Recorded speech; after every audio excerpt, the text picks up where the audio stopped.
जम्मू कश्मीर में 370 हटने के बाद लोगों को उम्मीद थी कि अपनी चुनी हुई सरकार बनेगी और लोगों के जो मसले मसाइल हैं वो एक तरह से हल होंगे। लेकिन तस्वीर इसके बिल्कुल बरक्स है। उमर अब्दुल्ला सरकार को, नेशनल कॉन्फ्रेंस सरकार को जम्मू कश्मीर में तकरीबन 1 साल मुकम्मल हो गया है। लेकिन इसके बाद तस्वीर क्या है? क्या बुनियादी जो मसाइल हैं वो हल हुए हैं? जो लोगों के बिल्कुल पानी, बिजली, सड़क जैसे बुनियादी जो मसले हैं, क्या उन पर काम हुआ है?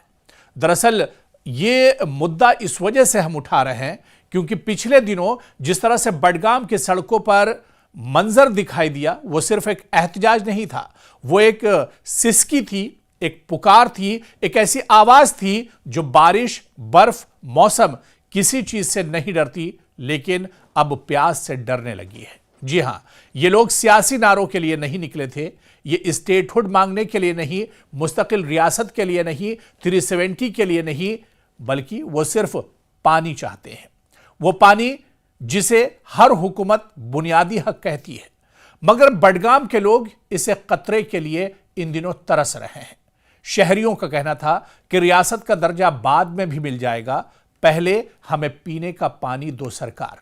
यह जुमला सिर्फ एक मुतालबा नहीं है, यह एक पूरी कहानी है। वो कहानी जिसमें 1 साल से बुनियादी मसाइल अपनी जगह खड़े हैं और सरकार के वादे कहीं और। यानी 1 साल सरकार को मुकम्मल हो गया, लेकिन इस 1 साल के कामकाज की अगर जांच पड़ताल की जाए, गहराई में जाकर देखा जाए, तो यह साफ होगा कि पिछले 1 साल में लोगों के बुनियादी जो काम है वो एक तरह से हल नहीं हुए हैं। जो मसाइल हैं वो जूं के तू हैं।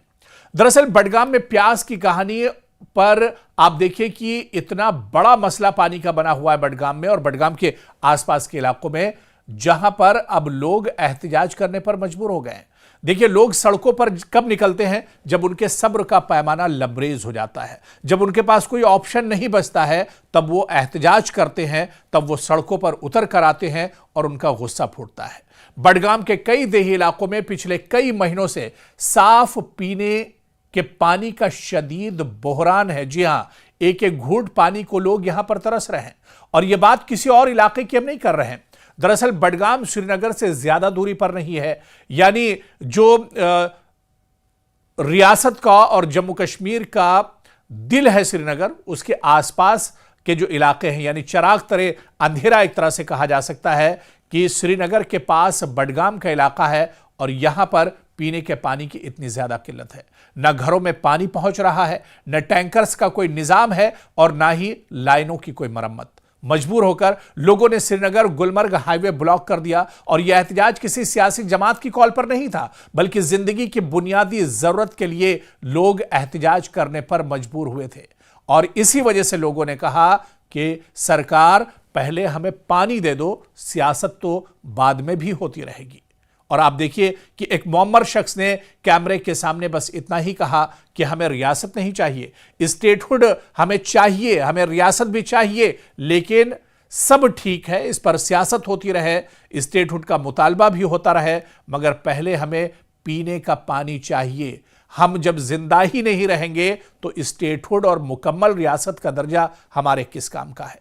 यह जुमला बहुत कुछ कह गया। आवाम अब बड़ी सियासी लड़ाइयों से थक चुके हैं। वो चाहते हैं कि अमल बजाय वादों के हो, यानी जो वादा किया जाए वो 100% वफा होना चाहिए, क्योंकि इससे पहले भी सरकारें आती रही, वादे करते रही, लेकिन वादे वफा नहीं हुए हैं। आप देखिए कि सरकारें बदलती रही हैं, हिकमतें अमलियां बनती रही हैं, लेकिन बडगाम के लोग पानी के लिए, बिजली के लिए, ट्रांसपोर्ट के लिए, सेहत की सहूलत के लिए, सड़कों की मरम्मत के लिए आज भी वहीं खड़े हैं जहां 1 साल पहले थे, या यह कहा जाए जहां माजी में बडगाम और उसके आसपास के लोग खड़े थे, वहीं पर आज भी हैं। 1 साल का जिक्र इस वजह से हम कर रहे हैं क्योंकि आपको याद होगा कि साल 2019 में जब 370 हटाया गया था, तो उसके बाद से लगातार यह डिमांड की जा रही थी, यह मांग की जा रही थी कि जम्मू कश्मीर के लोगों को अपनी चुनी हुई सरकार, अपनी मुंतखब सरकार मिले ताकि उनके बुनियादी मसाइल हल हो सके। लेकिन आप देखिए कि 1 साल गुजर चुका है अपनी मुंतखब सरकार का, नेशनल कॉन्फ्रेंस सरकार का, उमर अब्दुल्ला सरकार का, लेकिन आज भी बुनियादी मसाइल एक तरह मुंह खोले खड़े हुए हैं। आज भी ये मसाइल जूं के तू हैं। मसला यह है कि हुकूमतें बड़े प्रोजेक्ट दिखाती हैं लेकिन ट्यूबवेल नहीं बना पाती, पाइपलाइन नहीं बिछा पाती हैं, फिल्ट्रेशन प्लांट मुकम्मल नहीं हो पाता है, पानी के टैंकर शहरों में और दूर दराज के जो इलाके हैं वहां पर नहीं पहुंच पाते हैं। और एहतजाज करने वालों ने इसी वजह से कहा कि हमारी फाइलें दफातर में धूल खा रही हैं, सरकार की टीमें आती हैं, तस्वीरें खिंचाती हैं, चली जाती हैं, हम वोट देते हैं लेकिन बदले में हमें पानी तक नहीं मिलता है। और यही वजह है कि आज 1 साल के बाद भी बडगाम और उसके आसपास के लोग एक तरह से परेशान हाल हैं और पीने के पानी को लेकर एक तरह से तरस रहे हैं। ये जुमले हुकूमत को झिंझोड़ने वाले हैं।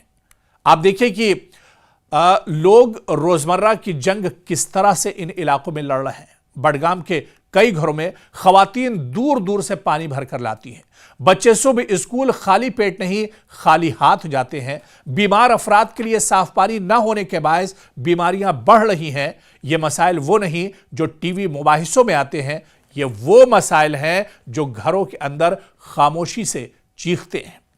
आवाम का सवाल यह भी है कि हमारी मुंतखब हुकूमत आखिर कहां है, जिस हुकूमत को हमने इतनी उम्मीदों के साथ बनाया था कि हमारे मसाइल हल होंगे। वो सरकार आखिर हमारी इन परेशानियों को क्यों नहीं देख रही है? वो सरकार आखिर हमारे इन मसाइल को क्यों नहीं सुन रही है? लोग कहते हैं कि सरकार हमारे घरों में पानी नहीं ला सकती, तो बड़े दावों का क्या मतलब है? यह सवाल सिर्फ बडगाम का नहीं, पूरे कश्मीर का एक तरह से सवाल बन रहा है। यह प्यास सिर्फ पानी की नहीं, जिम्मेदारी की भी है। बडगाम के लोग पानी मांग रहे हैं, कोई सियासी ओहदा नहीं मांग रहे हैं, कोई खुसूसी दर्जा नहीं मांग रहे हैं, कोई नई रियासत इनकी डिमांड नहीं है। वो चाहते हैं कि कम से कम वो बुनियादी चीजें जिनका हुकूमतें हर साल वादा करती हैं वो बस इनकी पूरी हो जाए। इन्हें एक वक्त का पानी टाइम से मिल जाया करे ताकि इनके बच्चे एक तरह से प्यास से न तड़पें, इनकी खवातीन को घरों से बाहर ना निकलना पड़े और इनके जो दैरीना मसाइल हैं वो एक तरह से पूरे हो जाएं। देखिए, दैरीना मसाइल में तो बहुत से मसले मसाइल हैं, लेकिन अगर पानी ही इलाके में नहीं होगा, आपके घर में अगर पानी ही नहीं पहुंचेगा तो आपकी लाइफ लाइन एक तरह से कट जाएगी, आप एक तरह से मरने को मजबूर हो जाएंगे। और यही कुछ हालत बडगाम और इसके अलावा श्रीनगर के आसपास के इलाकों की इन दिनों है, जहां पर दुआए इस्तिस्का की जा रही है। ऊपर वाले से भी और अल्लाह ताला से भी दुआ की जा रही है कि पानी का इंतजाम किया जाए, लेकिन जरिया तो सरकार को ही बनना है, जरिया तो इंतजामिया को ही बनना है। और जब वो इंतजामिया ही उसके कान पर जू ना रहेंगे तो बताइए ये मसला हल कैसे होगा? और ऊपर वाला भी ये सब कुछ देख रहा है। यही वजह है कि आप देखिए कि बडगाम के इंतखाबात में क्या हुआ। बडगाम नेशनल कॉन्फ्रेंस का गढ़ जरूर है, यहां पर उमर अब्दुल्ला एक बड़ी जीत के साथ जरूर आए थे, लेकिन जिमनी इंतखाबात में क्या कुछ हुआ? और अभी भी सरकार, आपने अगर इस पर ध्यान नहीं दिया तो लोगों के मसाइल हल नहीं किए, बडगाम और उसके आसपास के लोगों के लिए पानी और बुनियादी मसाइल का अगर हल नहीं किया तो आने वाले दिनों में नतायज एक तरह से और मुश्किल हो सकते हैं। सियासत तो आपकी चमकती रहेगी, वादे तो आप करते रहेंगे, लेकिन नतीजे हो सकता है कि आपके हक में ना आए। ऐसे में लोगों की जो प्यास है वो बुझनी चाहिए। सियासत होती रहेगी, मुद्दे उठते रहेंगे, लेकिन लोगों की प्यास बुझना बहुत जरूरी है। नाज़रीन, इस मुद्दे को लेकर, क्योंकि पानी का मुद्दा बुनियादी मसाइल से जुड़ा हुआ है, इस मुद्दे को लेकर आप क्या कुछ सोचते हैं? क्या वाकई में इसमें आम लोगों की खता है या सरकार की अनदेखी? आप इस मुद्दे के बारे में क्या कुछ सोचते हैं? हमारे साथ अपना तबसरा आप जरूर शेयर कीजिएगा, क्योंकि जब तक आप अपने मुद्दों को नहीं उठाएंगे, हम या कोई दूसरा आपके मुद्दों को नहीं उठा सकता है। आप अपने मुद्दे को लेकर बाहर आएंगे, आप अपनी बात रखेंगे, आप अपनी आवाज बुलंद करेंगे, तो हम आपकी आवाज में आवाज मिलाएंगे और उस सरकार से सवाल पूछेंगे जो इंतखाबात के वक्त वोट तो जरूर मांगती है, जो इंतखाबात के वक्त आवाम से वादे तो जरूर करती है, लेकिन वो वादे आखिर वफा क्यों नहीं होते हैं?